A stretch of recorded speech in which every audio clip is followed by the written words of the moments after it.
ವಿಡಿಯೋದಲ್ಲಿ ನಾವು ಪದ್ಯ ಮಿಥಿಲೆ ಇದರ ಎಕ್ಸ್ಪ್ಲನೇಷನ್ ಅನ್ನು ನೋಡೋಣ. ಇದನ್ನ ಬರೆದವರು ಸೂರಂ ಎಕ್ಕೊಂಡಿ. ಸೊ ಇದು ಮಿಥಿಲೆ ಪದ್ಯ ICSE ಕನ್ನಡ ಸಾಹಿತ್ಯ ಸಂಗಮ ಪದ್ಯಭಾಗದಿಂದ ಆರಿಸಲಾಗಿದೆ.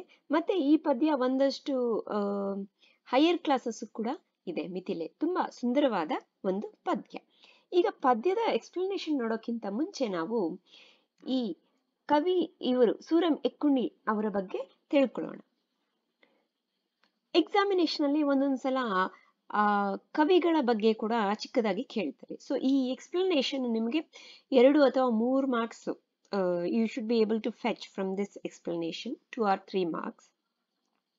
And in between I'll be explaining even in English also, because some of the ICSE kids know for them it will be difficult to understand complete Kannada, so I'll be explaining. So ನಾನು ಇಂಗ್ಲಿಷಲ್ಲಿ ಕೂಡ explain ಮಾಡ್ತೀನಿ ಕನ್ನಡದ ಜೊತೆಗೆ. So ಇವರು ಸೂರಂ ಎಕ್ಕುಂಡಿಯವರು. ಈಗ ಇವರ ಬಗ್ಗೆ ತಿಳ್ಕೊಳ್ಳೋಣ. ಕವಿ ಸುಬ್ಬಣ್ಣ ರಂಗನಾಥ ಎಕ್ಕುಂಡಿ ಅವರು ಧಾರವಾಡ ಜಿಲ್ಲೆಯ ರಾಣಿಬೆನ್ನೂರಿನಲ್ಲಿ 21/1/1923 ಜನಿಸಿದರು. ಸೊ ಇವರು ಸುರಂ ಅಂದ್ರೆ ಸುಬ್ಬಣ್ಣ ರಂಗನಾಥ ಎಕ್ಕುಂಡಿ ಅವರ ಹುಟ್ಟಿದ ಸ್ಥಳ ಧಾರವಾಡ ಜಿಲ್ಲೆಯ ರಾಣಿಬೆನ್ನೂರು. 1923 ಅಂದ್ರೆ ಸ್ವಾತಂತ್ರ್ಯ ಪೂರ್ವ, ಸೊ ಬಿಫೋರ್ ಇಂಡಿಪೆಂಡೆನ್ಸ್ ಇವರ ಜನನ ಆಗುತ್ತೆ. ತಂದೆ ರಂಗನಾಥ, ತಾಯಿ ರಾಜಕ್ಕ. ಅವರ ತಂದೆ ತಾಯಿ ಹೆಸರು ಫಾದರ್ ಪೇರೆಂಟ್ಸ್ ನೇಮ್. ಇವರು ಹುಬ್ಬಳ್ಳಿಯಲ್ಲಿ ಪ್ರಾಥಮಿಕ ಶಿಕ್ಷಣವನ್ನು ಅಂದ್ರೆ ಅವರ ಪ್ರೈಮರಿ ಎಜುಕೇಶನ್ ಅನ್ನು ಹುಬ್ಬಳ್ಳಿನಲ್ಲಿ ಮಾಡ್ತಾರೆ. ಸಾಂಗ್ಲಿಯ ವಿಲ್ಲಿಂಗ್ಡನ್ ಕಾಲೇಜಿನಲ್ಲಿ ಅಂದ್ರೆ ಆ ಕಾಲೇಜು ಮತ್ತು ಹೈದರಾಬಾದಿನಲ್ಲಿ ಉನ್ನತ ಶಿಕ್ಷಣವನ್ನು ಮುಗಿಸಿ, ಸೊ ಹೈದರಾಬಾದ್ನಲ್ಲಿ ಇವರ ಹೈಯರ್ ಎಜುಕೇಶನ್, ಉನ್ನತ ಶಿಕ್ಷಣ ಅಂದ್ರೆ ಹೈಯರ್ ಎಜುಕೇಶನ್ ಮುಗಿಸಿ CIE ಪದವಿಯನ್ನ ಪಡಿತಾರೆ. CI ಅನ್ನೋ ಒಂದು ಪದವಿಯನ್ನ ಪಡಿತಾರೆ.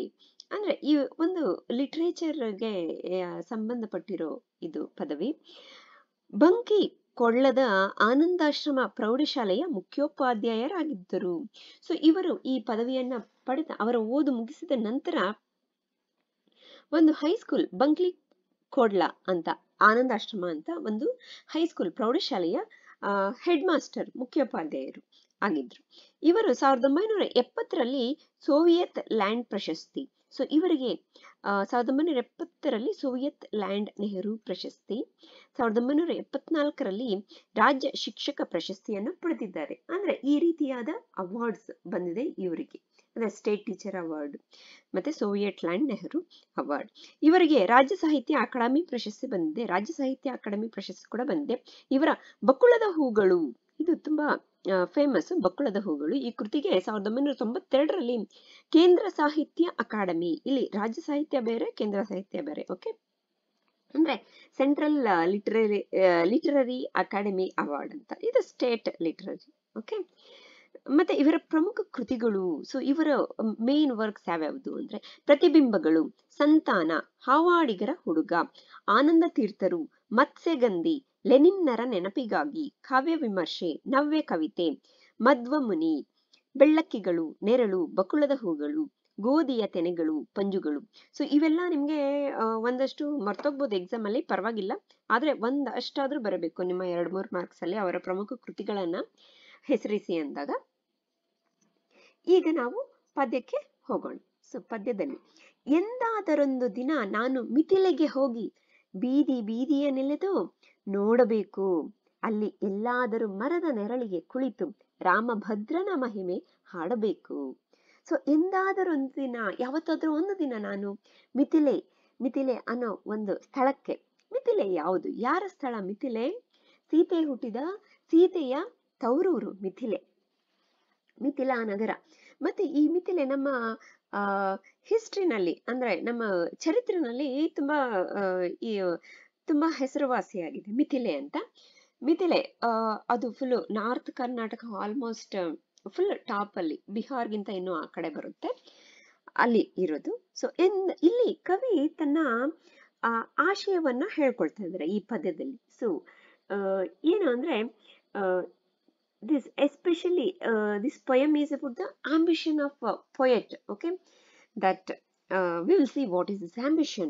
ಎಂದಾದರೊಂದು ದಿನ ನಾನು ಮಿಥಿಲೆಗೆ ಹೋಗಿ ಬೀದಿ ಬೀದಿಯ ನೆಲೆದು ಬರಬೇಕು, ಬೀದಿ ಬೀದಿಯ ನಲೆದು ಬರಬೇಕು. ಎಂದಾದ್ರೂ ಒಂದು ದಿನ ನಾನು ಮಿಥಿಲೆಗೆ ಹೋಗ್ಬೇಕು, ಆ ಊರಿಗೆ ಸಿತೆಯ ಮಿಥಿಲೆಗೆ ಹೋಗ್ಬೇಕು. ಬೀದಿನೆಲ್ಲನೂ ಅಲೆದು, ಬೀದಿಯನ್ನ ಅಲೆದು ನೋಡ್ಬೇಕು. ಅಂದ್ರೆ ಬೀದಿಗಳಲ್ಲಿ ಓಡಾಡಿ ನಾನು ಆ ಮಿಥಿಲೆನ ನೋಡ್ಬೇಕು ಹೇಗಿದೆ ಅಂತ. ಸೊ ಎಂದಾದ್ರೂ ನಾನು ಮಿಥಿಲೆಗೆ ಹೋಗ್ಬೇಕು ಅಂತ ಹೇಳ್ತಾ ಇದ್ದಾರೆ. I would like to go to Mithila some day. Okay, roaming all the streets of the Mithila. Okay, just I want to roam around the street. ಅಲ್ಲಿ ಎಲ್ಲಾದರೂ ಮರದ ನೆರಳಿಗೆ ಕುಳಿತು, ಅಲ್ಲಿ ಎಲ್ಲಾದ್ರೂ ಒಂದು ಮರದ ನೆರಳಲ್ಲಿ ಕುಳಿತುಕೊಂಡು ವಿಶ್ರಾಂತಿ ತಗೊಂಡು, so I should be sitting under some tree. Okay, some trees shadow I should be sitting here down somewhere. ರಾಮಭದ್ರನ ಮಹಿಮೆ ಹಾಡಬೇಕು. ರಾಮಚಂದ್ರ ದೇವರು, ಅವರ ಮಹಿಮೆನ ಹಾಡಬೇಕು, ನಾನು ಹಾಡಿ ಹೊಗಳ್ಬೇಕು. ಹಾಡಿನ ಮುಖಾಂತರ ನಾನು ಅವರ ಮಹಿಮೆನ ಕೊಂಡಾಡಬೇಕು ಅಂತ ಕವಿಗಳು ಸುರಂ ಎಕ್ಕುಂಡಿ ಅವರು ಹೇಳ್ತಾ ಇದ್ದಾರೆ ಇಲ್ಲಿ ತಮ್ಮ ಮನೋಲಾಸೆಯನ್ನ.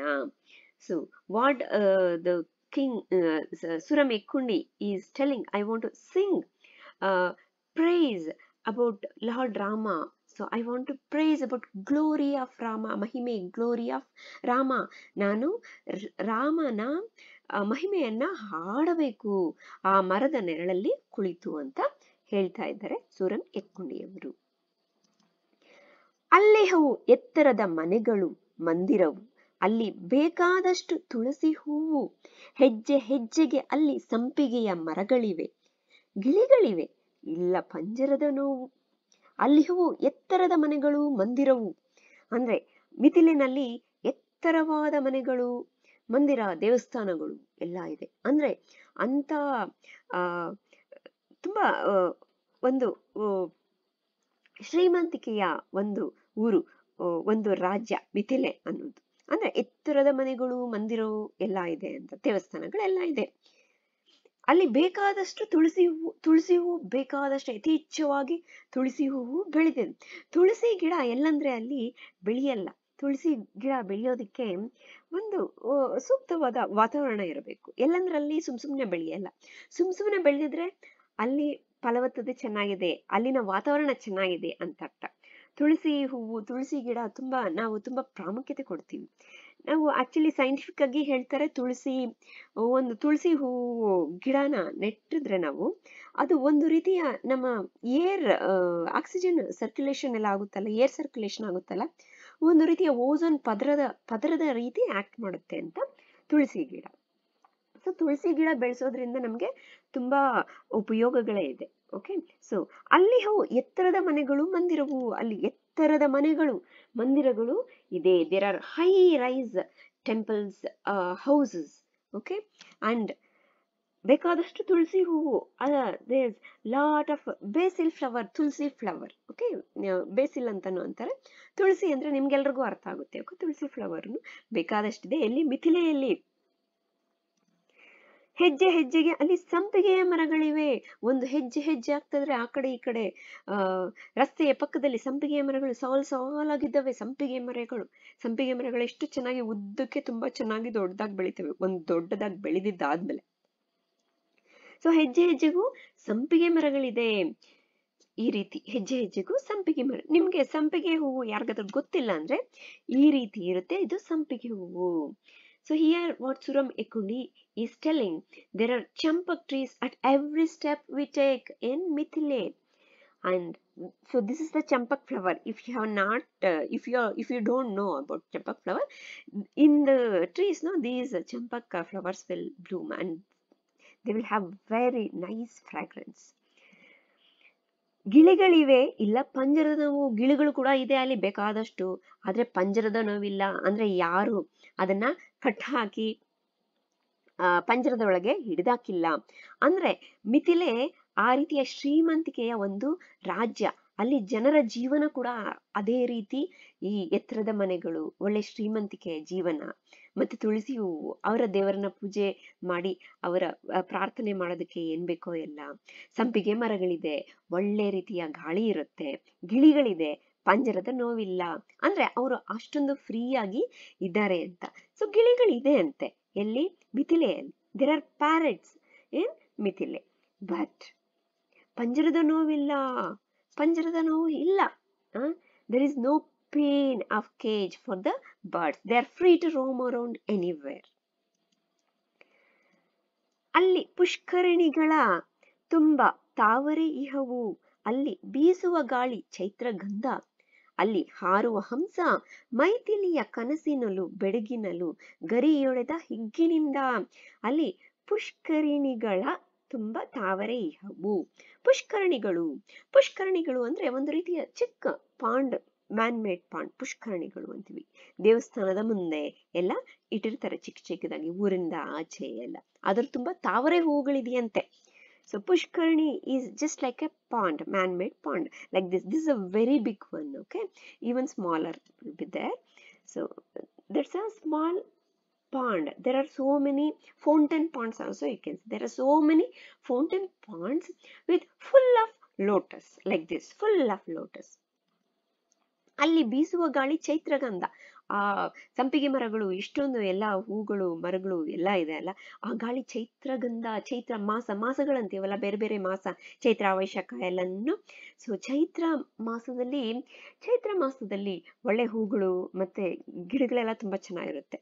ಆ ರೀತಿಯಾದ ಗಾಳಿ ತಂಪಾಗಿ ತುಂಬಾ ಗಂಧ ಅಂದ್ರೆ ಒಂದು ಸುವಾಸನೆ ಭರಿತ ಗಾಳಿ ಇದೆ ಅಲ್ಲಿ. The breeze is like the first month and is full of fragrance, because nature looks beautiful during, especially during that time. This Chaitra ಅಂದ್ರೆ ಹೋಲಿ ಮತ್ತೆ ಯುಗಾದಿ ಎಲ್ಲ ಬರುತ್ತಲ್ಲ, ಅವಾಗ ನೇಚರ್ ತುಂಬಾ ಚೆನ್ನಾಗಿ ಕಾಣಿಸುತ್ತಲ್ಲ, ಅವಾಗಿನ ಗಾಳಿನೂ ಅಷ್ಟೇ ಚೆನ್ನಾಗಿರುತ್ತೆ. ಅಲ್ಲಿ ಹಾರುವ ಹಂಸ ಮೈಥಿಲಿಯ ಕನಸಿನಲ್ಲೂ ಬೆಡಗಿನಲ್ಲಿ ಗರಿಯೊಡೆದ ಹಿಗ್ಗಿನಿಂದ. ಅಲ್ಲಿ ಹಂಸಗಳೆಲ್ಲ ಹಾರ್ತಾ ಇರುತ್ತೆ. ಯಾವ ರೀತಿ ಹಂಸ ಎಷ್ಟು ಸಂತೋಷದಿಂದ ಹಾರ್ತಾ ಇರುತ್ತೆ ಅಂದ್ರೆ, ಮೈಥಿಲಿ ಅಂದ್ರೆ ಸೀತೆನೆ. ಸೊ ಸೀತೆಯ ಕನಸಿನಲ್ಲಿ ಬೆಡಗಿನಲ್ಲಿ ಅಂದ್ರೆ ಸ್ಟೈಲಿಶ್ ಆಗಿ ಗರಿಯೊಡೆದ ಹಿಗ್ಗಿನಿಂದ ಅಂದ್ರೆ ತುಂಬಾ ಸಂತೋಷದ, ಗರಿ ಅಂದ್ರೆ ತನ್ನ ರೆಕ್ಕೆಗಳನ್ನ ಬಿಚ್ಚಿ ಹಿಗ್ಗಿನಿಂದ ಸಂತೋಷದಿಂದ ಹಾರ್ತಾ ಇದೆ ಹಂಸ ಪಕ್ಷಿಗಳು. ಹಂಸ ಪಕ್ಷಿ ಅಂತೀವಿ. ಹಂಸ ಪಕ್ಷಿ ಅಂದ್ರೆ ಒಂದು ರೀತಿ it's a kind of swan. Okay, the swan is singing. ಅಂದ್ರೆ ಈ ಹಂಸ ಪಕ್ಷಿ ಅನ್ನೋದು ಒಂದು ಮೈಥಲಾಜಿಕಲ್ ಒಂದು ರೀತಿಯ ಅನಿಮಲ್. ನಮ್ಮ ಸ್ಟೋರೀಸ್ ಅಲ್ಲಿ ಹಂಸ ಪಕ್ಷಿ. ಸೊ ಹಂಸ ಪಕ್ಷಿ ಯಾವ ರೀತಿ ಖುಷಿ ಪಡ್ತಾ ಇದೆ ಅಂದ್ರೆ, it's like in Sita's dream, it is stylishly opening its feathers happily, just like in the dream. Okay, dream of Sita, Maithili. Okay, ಅಲ್ಲಿ ವಿಶ್ವಾಮಿತ್ರ ಕುಳಿತಂತ ಕಲ್ಲು ಇದೆ. ಅಲ್ಲಿ ವಿಶ್ವಾಮಿತ್ರ ಕುಳಿತಂತ ಕಲ್ಲು ಇದೆ. ರಾಮಭದ್ರನು ನಿಂತ ಮರದ ನೆರಳು. ಇಂದಿಗೂ ನೆನೆಸುತ್ತಿದೆ ಮಣ್ಣು ಕಣಕಣ ಕೂಡ. ಶಿವನ ಬಿಲ್ಲಿನ ಹಗ್ಗವೆಳೆದ ಬೆರಳು. ಅಲ್ಲಿ ವಿಶ್ವಾಮಿತ್ರ ಕುಳಿತಂತ ಕಲ್ಲು ಇದೆ. ವಿಶ್ವಾಮಿತ್ರ ಸಪ್ತ ಋಷಿಗಳಲ್ಲಿ ಒಬ್ಬರು ವಿಶ್ವಾಮಿತ್ರ. ಅವರು ಕುಳಿತಂತ ಕಲ್ಲು ಇದೆ ಅಂದ್ರೆ ಅವರು ಅಷ್ಟು ತುಂಬಾ ಒಳ್ಳೆ ತಪಸ್ವಿ. ಸೊ ಅವರು ಕುಳಿತಂತ ಕಲ್ಲು ಇದೆ ಅಲ್ಲಿ ಮಿಥಿಲೆನಲ್ಲಿ. ರಾಮಭದ್ರನು ನಿಂತ ಮರದ ನೆರಳು ಅಂದ್ರೆ, ರಾಮಭದ್ರನು ನಿಂತ ಮರದ ನೆರಳು ಅಂದ್ರೆ ಅಲ್ಲಿ ಇರೋ ಪ್ರಜೆಗಳನ್ನ ಅಷ್ಟು ಚೆನ್ನಾಗಿ ತಮ್ಮ ನೆರಳಿನ ರೀತಿ ರಾಜರು ನೋಡ್ಕೊಂತ ಇದ್ರು. ಸೊ ರಾಮಭದ್ರನು ನಿಂತ ಮರದ ನೆರಳು. ಮರದ ನೆರಳನ್ನ ಇಂದಿಗೂ ನೆನೆಸುತ್ತಿದೆ ಮಣ್ಣು ಕಣಕಣ ಕೂಡ. ಆ ಮರದ ನೆರಳನ್ನ ಮಣ್ಣು, ಆ ಕಣ ಒಂದೊಂದು ಆಟಮ್ಸ್ ಕೂಡ ನೆನ್ಸ್ಕೊಂತ ಇದೆ. ಏನು ನೆನ್ಸ್ಕೊಂತ ಇದೆ? ಮರದ ನೆರಳಿನ ಜೊತೆ ಶಿವನ ಬಿಲ್ಲಿನ ಹಗ್ಗವೆಳೆದ ಬೆರಳು. ಆ ಶಿವನ ಬಿಲ್ಲನ್ನ ಹಿಡಿದು ಹಗ್ಗ ಎಳಿದ ಆ ಬೆರಳು ಯಾರ್ದ ಬೆರಳು? ರಾಮಂತ್. ಸೊ ಅಲ್ಲಿ Vishwamitra is one of the 7 sages.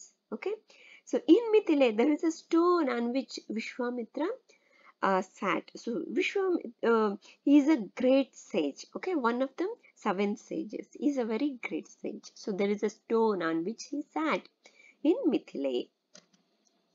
Then this is the stone. Okay, that I am just randomly took so that you can remember. If I show the pictures, you will be able to remember. And there is a tree. Okay, that tree under whom Sri Rama was standing. The shadow of the tree. Okay, here you can see the shadow of the tree where Rama was standing. And now also each and every particle of the sand, the mud, each and every particle it remembers. The fingers, which fingers? The fingers which pull the thread of Shiva bow, Shiva Dhanassu we call. Okay, these fingers, the sand, every particle of sand can remember the fingers which broke the Shiva bow, okay, Shiva Dhanassu during Sita Swayamvara. Swayamvara is self-selection of groom done by a lady side. Okay, next. ಅಲ್ಲಿ ಮಣ್ಣೆ ಹಾಗೆ ಎಲ್ಲೆತ್ತಿಕೊಂಡರೂ ರಾಮಭದ್ರನ ಕರುಣೆ ಸ್ಪಂದಿಸುವುದು. ಅಲ್ಲಿನ okay, ಅಲ್ಲಿ ಮಣ್ಣೆ ಹಾಗೆ ಎಲ್ಲೆತ್ತಿಕೊಂಡರೂ ರಾಮಭದ್ರನ ಕರುಣೆ ಸ್ಪಂದಿಸುವುದು. ಎಲ್ಲಿ ಹೊಲ ಉತ್ತರು ದೊರೆಯುವುದು ಹೆಣ್ಣು ಮಗು, ಜನಕರಾಜನ ಭಾಗ್ಯ ನಿಧಿ ತೆರೆದು. ಅಲ್ಲಿನ ಮಣ್ಣೆ ಆ ರೀತಿನಂತೆ. ಅಂದ್ರೆ ಯಾವ ರೀತಿ ಅಲ್ಲಿನ ಮಣ್ಣು? ಅಲ್ಲಿನ ಮಣ್ಣನ್ನ ಹಿಂಗೆ ಎತ್ಕೊಂಡ್ರೆ ರಾಮಭದ್ರನ ಕರುಣೆಗೆ ಸ್ಪಂದಿಸುತ್ತೆ. ರಾಮಭದ್ರನ ಕರುಣೆಗೆ ಸ್ಪಂದಿಸುತ್ತೆ ಅಂದ್ರೆ ರಿಯಾಕ್ಟ್ ಆಗುತ್ತೆ ಮಣ್ಣು. ಮಣ್ಣು ಅಷ್ಟೊಂದು ಸ್ಪೆಷಲ್ ಆಗಿದೆ. ಎಲ್ಲಿ ಹೊಲ ಉತ್ತರು ದೊರೆಯುವುದು ಹೆಣ್ಣು ಮಗು. ಎಲ್ಲೇ ಹೋಗಿ ಹೊಲದಲ್ಲಿ ಬೆಳೆ ಬೆಳಿಬೇಕಂದ್ರೆ ಉತ್ತಬೇಕಲ್ವಾ? ಸೊ ಉತ್ತಿದ್ರೆ ಅಲ್ಲಿ ಸಿಗುತ್ತೆ ಹೆಣ್ಣು ಮಗು. ಜನಕರಾಜನ ಭಾಗ್ಯ ನಿಧಿ ತೆರೆದು. ಹೆಣ್ಣು ಮಗುವಿನ ಭಾಗ್ಯಲಕ್ಷ್ಮಿ ಅಂತಾರೆ. ಮನೆಗೆ ಬರೋ ಮಹಾಲಕ್ಷ್ಮಿ, ಒಂದು ಲಕ್ ಅಂತ. ಸೊ ನಿಮಗೆ ಎಲ್ಲಿ ಹೊಲ ಉತ್ತರು ಹೆಣ್ಣು ಮಗು ಅಂದ್ರೆ ನಿಮ್ಗೆ ಲಕ್ ಓಪನ್ ಆಗುತ್ತೆ. ನಿಮ್ಮ ಭಾಗ್ಯ ನಿಧಿ ಜನಕರಾಜನಿಗೆ ಅದೇ ರೀತಿ ಅಲ್ವಾ, ಜನಕರಾಜನ ಭಾಗ್ಯ ನಿಧಿ ತೆರೆದದ್ದು ಅಂದ್ರೆ. So the mud over there is of kind. What kind? It's like if you just touch, no, it can feel that sympathetic, that it can react to Rama. Okay, Ramana sympathy ge spandisutte. It can react to Rama's sympathy. So it's like that. It is such a nice soil which can react. Okay, you can feel it when you take the mud at the sand in your hand. ಎಲ್ಲಿ ಹೊಲ ಉತ್ತರು ದೊರೆಯುವುದು ಹೆಣ್ಣು ಮಗು. wherever you, okay, Shriram, Shriram ರಾಮನ ಕರುಣೆಗೆ ಸ್ಪಂದಿಸುತ್ತೆ. ಶ್ರೀರಾಮನ ಕರುಣೆಗೆ ಸ್ಪಂದಿಸುತ್ತೆ. wherever you plow the land, wherever you plow the land, you get a girl baby, just like the way Janaka got, okay, opening the door of his luck. Means the mud is so fertile, not just growing the plants, okay, so it is so fertile. So it's going to give, it's going to bring a good luck for the farmer or whoever is doing the farming in that particular land. ಜನಕನ ಭಾಗ್ಯ ನಿಧಿ ತೆರೆದು ಅಂದ್ರೆ opening door for his luck ಅಂತ. ಇದು ಇಷ್ಟುವರೆಗೆ ಈ ಪದ್ಯದ ಇದು part 1 ನಲ್ಲಿ ನೋಡೋಣ. ಇನ್ನು ಮಿಕ್ಕಿದ ಸ್ಟಾನ್ಸಸ್ ಪಾರ್ಟ್ 2 ನಲ್ಲಿ ನೋಡೋಣ. ನಿಮ್ಗೆ ಯಾವುದೇ ರೀತಿಯ ಡೌಟ್ಸ್ ಇದ್ರೆ ಕಮೆಂಟ್ ಸೆಕ್ಷನ್ ಅಲ್ಲಿ ಬರೀರಿ.